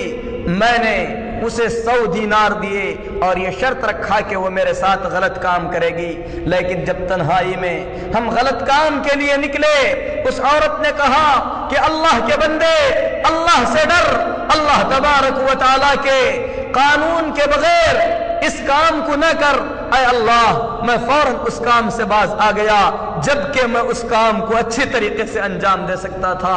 اے اللہ میں نے یہ غلط کام خالص تجھے راضی کرنے کے لیے چھوڑا ہے، اس کام کے وسیلے سے میں تجھ سے دعا کرتا ہوں کہ اے اللہ ہم پر آئی ہوئی اس مصیبت کو دور فرما۔ اللہ کے رسول صلی اللہ علیہ وسلم فرماتے ہیں کہ چٹان اور تھوڑی سی ہٹ گئی لیکن وہ لوگ اس کے باوجود بھی باہر نہیں نکل سکتے تھے۔ تیسرے آدمی نے کہا کہ اے اللہ میرے ساتھ کچھ مزدور کام کرتے تھے، میں ان کو ان کی مزدوری دے دیا کرتا تھا۔ ایک مزدور اپنی مزدوری لیے بغیر میرے پاس سے چلا گیا، کافی عرصے کے بعد وہ شخص میرے پاس آیا۔ بعض روایات میں ہے کہ وہ مزدور اس آدمی کے پاس تھوڑا سا چاول چھوڑا تھا۔ اللہ کے رسول صلی اللہ علیہ وسلم فرماتے ہیں کہ جب مزدور میرے پاس آیا اس نے مزدوری کا مطالبہ کیا، میں نے کہا کہ یہ بکریوں اور گائیوں کا جو ریوڑ تجھے دکھ رہا ہے اور یہ بہت سارے غلام جو تجھے نظر آ رہے ہیں یہ تیری مزدوری کے ہیں۔ اس آدمی نے کہا کہ اے اللہ کے بندے میرے ساتھ مذاق نہ کر، میری جو مزدوری ہے مجھے واپس کر دے۔ میں نے اسے سمجھایا کہ تیرے چھوڑے ہوئے چاول کو میں نے تجارت میں لگائے، اللہ تبارک و تعالیٰ نے برکت عطا فرمائی، بکریوں کا ریوڑ ہو گیا، گائے کا ریوڑ ہو گیا جس سے بہت سارے غلام خریدے گئے، یہ سب کا سب تیری مزدوری سے کمایا ہوا ہے، اس میں سے جو تجھے پسند آئے لے جا۔ اللہ کے رسول صلی اللہ علیہ وسلم فرماتے ہیں کہ اس مزدور نے اس آدمی کا سارا مال لے لیا، اس شخص نے ذرہ برابر بھی کسی طریقے کی مروت نہیں دکھلائی اور اس آدمی نے اس پر اعتراض بھی نہیں کیا۔ اس آدمی نے اپنے اس نیک عمل کو اللہ کے دربار میں پیش کر کے کہا کہ اے اللہ یہ نیک کام میں نے خالص تجھے راضی کرنے کے لیے کیا ہے، اس کام کے وسیلے سے میں تجھ سے دعا کرتا ہوں کہ اے اللہ ہمیں اس مصیبت سے نجات عطا فرما۔ رسول اللہ صلی اللہ علیہ وسلم فرماتے ہیں کہ چٹان مکمل طور پر ہٹ گئی اور یہ لوگ سلامتی کے ساتھ اس چٹان سے نکل آئے۔ یہ مسلم شریف کی روایت ہے۔ اس روایت میں میرے محترم بھائیوں بنی اسرائیل کے ان 3 آدمیوں کا ذکر کیا گیا ہے جنہوں نے اپنی دعا میں اللہ کے دربار میں اپنے اعمال صالحہ کو بطور وسیلے کے پیش کیا تھا۔ تو یہ دوسرا وسیلہ ہے جو مشروع اور جائز وسیلہ ہے۔ پہلا وسیلہ اللہ تبارک و تعالیٰ کے ناموں کا وسیلہ ہے، دوسرا جائز وسیلہ اپنے نیک اعمال کا وسیلہ ہے جو آدمی نے اپنی زندگی میں کیا ہے۔ آدمی جب دعا کرے اللہ رب العالمین سے اس طریقے سے کہہ سکتا ہے کہ اے اللہ میں نے تیرے بھیجے ہوئے دین کو قبول کیا ہے، تیرے نبی پر ایمان رکھتا ہوں، میں فلاں نیک عمل کیا ہوں، اس نیک عمل کے وسیلے سے تجھ سے دعا کرتا ہوں کہ میری حاجت کو پوری فرما دے، تو اللہ رب العالمین ضرور اس کی حاجت کو پوری فرمائے گا۔ اسی طریقے سے میرے محترم بھائیوں اللہ تبارک و تعالیٰ نے جن وسیلوں کو جائز قرار دیا ہے ان وسیلوں میں سے ایک وسیلہ یہ ہے کہ آدمی دنیا کے اندر جس آدمی کو نیک سمجھتا ہے اسے دعا کرنے کے لیے کہے۔ کسی نیک آدمی کی جو زندہ ہے اس کی بات کو سنتا ہے، اس کے حق میں دعا کر سکتا ہے، اسے دعا کرنے کے لیے کہے، یہ جائز وسیلہ ہے۔ اور اس سلسلے میں صحابہ کرام رضوان اللہ علیہم اجمعین کے کئی آثار موجود ہیں، ان میں سب سے مقدم اللہ کے رسول صلی اللہ علیہ وسلم کی مبارک ہستی ہے جن سے آپ صلی اللہ علیہ وسلم کی حیات طیبہ میں دعا کروائی گئی۔ حضرت عبداللہ بن عباس رضی اللہ تعالی عنہ بیان فرماتے ہیں کہ اللہ کے رسول صلی اللہ علیہ وسلم خطبہ جمعہ میں تھے، جمعہ کا خطبہ دے رہے تھے، ایک اعرابی دوڑتا ہوا آیا، کہا کہ اے اللہ کے رسول صلی اللہ علیہ وسلم خشک سالی کی وجہ سے جانور مر رہے ہیں، راستے سوکھ چکے ہیں، پانی کی بڑی سخت ضرورت ہے، اللہ سے دعا کیجئے کہ اللہ تبارک و تعالی بارش نازل فرمائے۔ حضرت عبداللہ بن عباس رضی اللہ تعالیٰ عنہ فرماتے ہیں رسول اللہ صلی اللہ علیہ وسلم نے اپنے مبارک ہاتھوں کو اٹھایا، پھر اس کے بعد اللہ تبارک و تعالیٰ سے دعا کی۔ عبداللہ بن عباس رضی اللہ تعالیٰ عنہ قسم کھا کر فرماتے ہیں اللہ کی قسم آسمان میں دور دور تک بادل کا کوئی ٹکڑا نظر نہیں آ رہا تھا۔ رسول اللہ صلی اللہ علیہ وسلم نے دعا فرمائی، چاروں طرف سے بادل امڑ آئے، پھر اس کے بعد بڑی تیزی کے ساتھ بارش ہونے لگی۔ بارش ایک ہفتے تک چلتی رہی، یہاں تک کہ دوسرے ہفتے وہی شخص یا دوسرا شخص آیا، کہا کہ اے اللہ کے رسول صلی اللہ علیہ وسلم، بارش کی کثرت کی وجہ سے راستے بند ہو چکے ہیں، بہت ہی زیادہ ہلاکت اور تباہی ہو رہی ہے، اللہ سے دعا کیجئے کہ تبارک و تعالی بارش کو روک لے۔ رسول اللہ صلی اللہ علیہ وسلم نے اپنے دست مبارک کو اٹھایا، فرمایا اللہم حوالینا لا علینا، اے اللہ ہمارے اطراف و اکناف وادیوں پر پہاڑیوں پر بارش نازل فرمانا۔ حضرت عبداللہ بن عباس رضی اللہ تعالیٰ عنہ فرماتے ہیں کہ مدینے کے اطراف بادل چھٹ گئے، مدینے کے اندر سورج کی روشنی نظر آنے لگی، لیکن چاروں طرف بادل اسی طریقے سے تھے اور برس رہے تھے۔ تو یہ رسول اللہ صلی اللہ علیہ وسلم کی مبارک زندگی میں آپ سے دعا کروائی گئی، آپ صلی اللہ علیہ وسلم کی دعا سے اللہ تبارک و تعالیٰ نے بارش نازل فرمایا۔ اسی طریقے سے میرے محترم بھائیوں، رسول اللہ صلی اللہ علیہ وسلم کی وفات طیبہ کے بعد مدینے میں پھر ایک مرتبہ قحط پڑ گیا۔ حضرت عمر بن خطاب رضی اللہ تعالیٰ عنہ کا عہد خلافت تھا۔ حضرت عمر رضی اللہ تعالیٰ عنہ نے حضرت عباس رضی اللہ تعالیٰ عنہ کو بلایا، پھر اس کے بعد کہا کہ اے عباس دعا کیجئے کہ اللہ تبارک و تعالی بارش نازل فرمائے۔ حضرت عباس رضی اللہ تعالیٰ عنہ نے دعا کی تو میرے محترم بھائیوں بڑی تیزی کے ساتھ بارش نازل ہونے لگی۔ حضرت عمر رضی اللہ تعالیٰ عنہ کے اس قصے میں آدمی غور کرے کہ حضرت عمر رضی اللہ تعالیٰ عنہ نے رسول اللہ صلی اللہ علیہ وسلم کی وفات طیبہ کے بعد اللہ کے رسول صلی اللہ علیہ وسلم کی مبارک ذات سے یا آپ کی قبر شریف سے یا آپ صلی اللہ علیہ وسلم کی ذات سے وسیلہ نہیں لیا۔ حضرت عمر رضی اللہ تعالیٰ عنہ نے دعا میں یہ نہیں کہا کہ اے اللہ ہم تیرے نبی کے وسیلے سے دعا کرتے ہیں، بلکہ حضرت عمر رضی اللہ تعالیٰ عنہ نے فرمایا کہ اے اللہ جب تیرے نبی تھے تیرے نبی کے وسیلے سے ہم دعا کرتے تھے، اب تیرے نبی کے چچا عباس رضی اللہ تعالیٰ عنہ کے وسیلے سے دعا کرتے ہیں کہ اے اللہ بارش نازل فرما۔ حضرت عباس رضی اللہ تعالیٰ عنہ نے دعا کی تو یہاں پر جو وسیلہ لیا گیا وہ حضرت عباس رضی اللہ تعالیٰ عنہ کی ذات کا نہیں بلکہ حضرت عباس رضی اللہ تعالیٰ عنہ کی دعا کا تھا۔ اسی طریقے سے امیر معاویہ رضی اللہ تعالیٰ عنہ کے زمانے میں قحط پڑا، حضرت امیر معاویہ رضی اللہ تعالیٰ عنہ نے یزید الجرشی کو کہا قم یا بکا، اے رو رو کر دعا کرنے والے اٹھو، اللہ رب العالمین سے دعا کرو کہ اللہ بارش نازل فرمائے۔ یزید الجرشی رحمت اللہ علیہ نے دعا کی۔ میرے محترم بھائیوں بڑی کثرت سے بارش نازل ہوئی۔ صحابہ کرام رضوان اللہ علیہم اجمعین کی زندگی میں اس طریقے سے نیک لوگوں کی دعا سے ان کی زندگی میں دعا کرانا یہ بڑی کثرت سے ثابت ہے۔ اس سلسلے میں اللہ کے رسول صلی اللہ علیہ وسلم کی ایک حدیث بھی ہے لیکن حدیث صحیح نہیں ہے کہ حضرت عمر رضی اللہ تعالیٰ عنہ سفر پہ جا رہے تھے، اللہ کے رسول صلی اللہ علیہ وسلم نے حضرت عمر رضی اللہ تعالیٰ عنہ کو الوداع کرتے ہوئے فرمایا لا تنسنا فی دعائک یا اخی، اے میرے چھوٹے بھائی اپنی نیک دعاؤں میں ہمیں نہ بھولنا۔ لیکن یہ حدیث میرے محترم بھائیوں جیسا کہ ابھی ہم نے بیان کیا اس حدیث میں بڑا کلام ہے، یہ حدیث ثابت نہیں ہے، لیکن اللہ کے رسول صلی اللہ علیہ وسلم سے آپ کی حیات طیبہ میں دعا کروائی گئی، بلکہ اللہ تبارک و تعالی نے خود اہل ایمان کو حکم دیا کہ اللہ کے رسول صلی اللہ علیہ وسلم کو خود حکم دیا کہ آپ ان سے زکوٰۃ کا مال لیجئے وصلی علیہم ان صلاتک سکن لہم، اور آپ ان کے لیے دعا کیجئے، ان کا دعا کرنا، آپ کا ان کے حق میں دعا کرنا یہ ان کے لیے باعث سکون ہوگا۔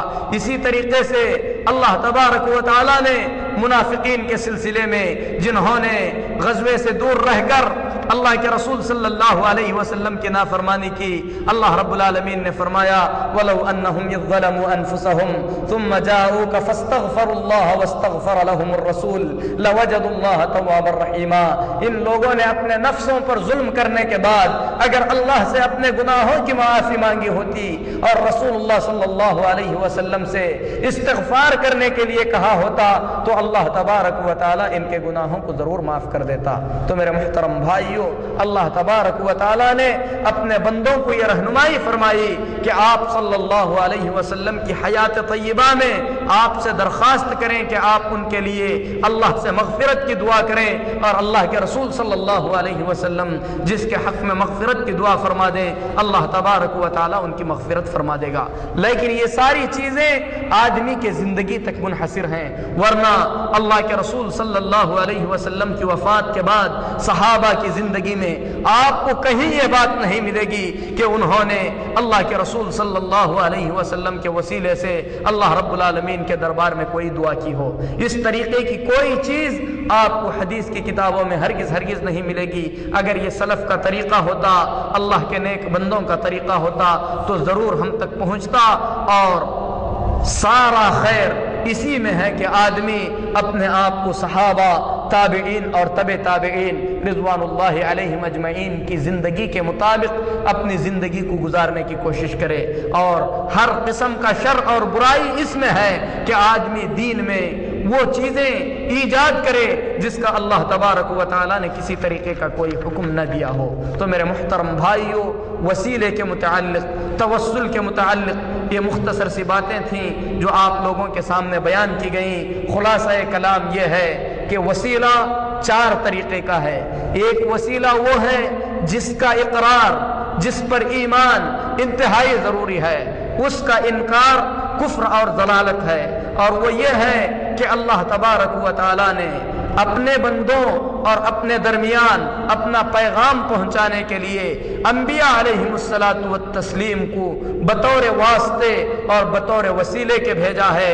جو آدمی اس وسیلے کا انکار کرے اور یہ کہے کہ ہمیں اللہ کا پیغام بذات خود ڈائریکٹ ملتا ہے یا ہمارا دل اللہ تبارک و تعالیٰ سے ڈائریکٹ گفتگو کرتا ہے، یہ ضلالت، کفر اور گمراہی ہے۔ جو آدمی نبیوں کی ضرورت نہ سمجھے، یہ کہے کہ ہم کو انبیاء کی ضرورت نہیں، ہم اللہ کا پیغام بذات خود اللہ سے لیتے ہیں، یہ لوگ ملحد اور راہ حق سے بھٹکے ہوئے ہیں۔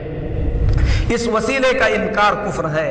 دوسرا وسیلہ اللہ تبارک و تعالیٰ کی اور اللہ تبارک و تعالیٰ کی عبادت میں اگر کوئی شخص اپنے اور اللہ کے درمیان کسی کو وسیلہ سمجھتا ہے تو یہ شرک ہے۔ ایسا کرنے والا دائرہ اسلام سے نکل کر کفر کے دائرے میں داخل ہو جاتا ہے۔ اگر کوئی شخص کسی نیک بندے کی جاہ، منقبت یا اس کے مقام کے وسیلے سے اللہ سے دعا کرتا ہے، اللہ کے اس نیک بندے کو نہیں پکارتا، تو یہ بدعت ہے جو گمراہی ہے۔ اور بدعت کے سلسلے میں رسول اللہ صلی اللہ علیہ وسلم نے فرمایا کہ انسان کو جہنم میں لے جانے والی چیز ہے۔ اسی طریقے سے مشروع اور جائز وسیلے 3 طریقے کے ہیں۔ ان میں سے سب سے پہلا اللہ کے ناموں کا وسیلہ ہے، دوسرا اپنے نیک اعمال کا وسیلہ ہے جو انسان نے اپنی زندگی میں خالص اللہ کو راضی کرنے کے لیے کیا ہے، اور تیسرا جائز وسیلہ یہ ہے کہ آدمی اللہ کے نیک بندوں میں سے کسی نیک بندے سے اپنی زندگی میں دعا کرائے، اللہ تبارک و تعالیٰ اس کی دعا کو ضرور قبول فرمائے گا۔ اللہ تبارک و تعالیٰ سے دعا ہے کہ اللہ تبارک و تعالیٰ دین کی ان واضح تعلیمات کو صحیح انداز میں سمجھ کر اس پر عمل کی توفیق عطا فرمائے۔ اللہ رب العالمین ہمارے دلوں میں ایمان بھر دے، ایمان کی زندگی عطا فرمائے۔ اللہ رب العالمین ایمان پر وفات عطا فرمائے۔ اقول قولی ھذا واستغفر اللہ لی ولکم ولسائر المسلمین فاستغفروہ انہ هو الغفور الرحیم۔